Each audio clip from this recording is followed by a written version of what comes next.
après le brevet, l'abreuvoir, même si nous sommes ici à Velleray, le sec. Alors, c'est un grand cru, hein, carrément, puisqu'il y a ici un vin coté. Nous allons, dans quelques instants, en parler avec le sommelier Eric Poschmann, que j'essaye de rattraper, mais je crois que ce garçon a déjà un coup dans l'aile.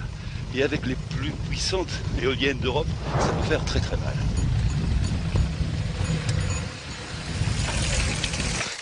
En 13 ans de beau vélo de Ravel, c'est une première. Vous êtes peinard, Eric Poschmann, bonjour. Bonjour Adrien. Vous allez vous faire livrer du pinard, et pas n'importe quel pinard, à vélo tout en pédalant. On va goûter, c'est quoi? C'est un grand cru de la région? Fais péter, c'est le cas de le dire. On va goûter quelque chose d'assez extraordinaire. Hein. Oui. C'est la bouteille de la région. Pardon, excuse-moi Adrien. D'accord. C'est la cuvée Rufus du domaine des Aguesses.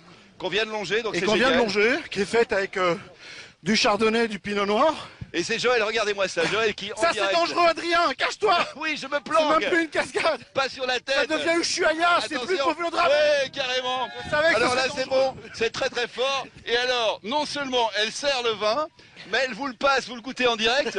Il est tempéré, Ça, c'est c'est formidable. parfait. Et alors, vous allez, moi je peux pas, je conduis, mais vous allez trinquer en roulant. Les passagers des C'est tandems. important de trinquer, 1, 2, 3. Voilà. Joël qui va goûter ce vin et faire santé avec vous. Allez-y. Et nous, pendant que vous buvez, nous allons vous montrer les secrets de fabrication de ce fameux Rufus. À votre santé. Santé. Vous prendrez bien une petite coupe. À Estine, on produit du champagne. Oula, j'ai failli dire le mot interdit. Comme ce vin n'est pas originaire de Champagne, on ne peut pas le qualifier comme tel. Ici, on dit méthode traditionnelle. Il y a plus de 30 ans, donc mon père venait de sortir de l'œnologie à Montpellier. Donc en revenant ici, il a toujours voulu créer son propre vignoble.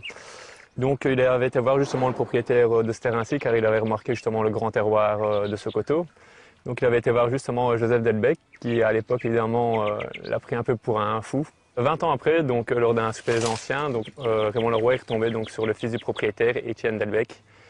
Et donc lors de ce souper, autour d'un verre, donc il lui a proposé donc son projet, et donc là Étienne a accepté, et donc c'est là qu'a démarré l'histoire du Rufus.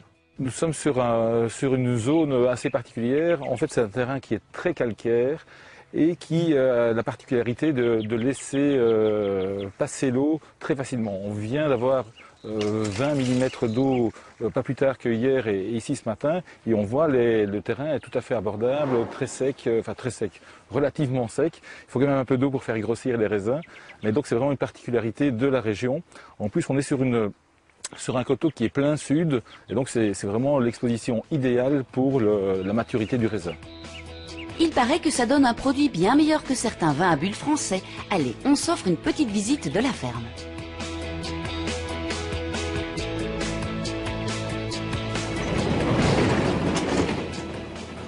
Donc c'est ici qu'est entreposé donc le Rufus, donc 2010, qui est en train de faire sa seconde fermentation en bouteille.